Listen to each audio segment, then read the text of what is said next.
రోజు నేను టిఫిన్ చేస్తే ఒక పక్క వంట చేస్తానండి. పొద్దున్నే మా ఆయనకి టిఫిన్ రెడీ చేయాలి. ఒక పక్క ఆయన పూజ చేసుకుంటున్నారు, నేను టిఫిన్ రెడీ చేస్తున్నాను. టిఫిన్ చేయలేదనుకోండి కంగారు పెట్టేస్తారు. పూజ దగ్గర గంట సౌండ్ వినపడుతుంది చూసారా, ఇంకా పూజ అవగానే ఇంట్లో మిషన్ స్టార్ట్ చేసేస్తారండి. మిషన్ ఎక్కుతారు. మిషన్ ఎక్కేసరికి నేను టిఫిన్ రెడీ చేసి ఇవ్వాలి. వీడియో తీస్తాననేసి నువ్వు వీడియో తీసావంటే ఈ రోజు అయినట్టే అనుకుంటా మిషన్ స్టార్ట్ చేశారు. ఇంకా నేనైతే మా ఆయనకి ముందు టిఫిన్ వేసేసి ఇంకా దీంట్లోకి అయితే కొబ్బరి పల్లీలు చట్నీ చేశాను.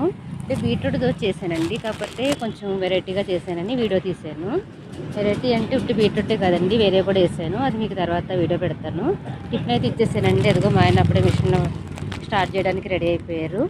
ఇంకా మా ఆయన అడిగితే ఎలా ఉందంటే పెసరట్లా ఉన్నాయన్నారు. ఇంకా పెసరు లేకుండా పెసరట్లా ఉన్నాయా అనేసి ఇంకా మా ఆయనకి పెట్టిన తర్వాత ఇంక నేను కూడా తిందామని పెట్టుకున్నానండి. నిజంగా దోశలు బాగున్నాయండి. వీడియో అప్లోడ్ చేస్తాను, చూసి మీరు కూడా ట్రై చేయండి.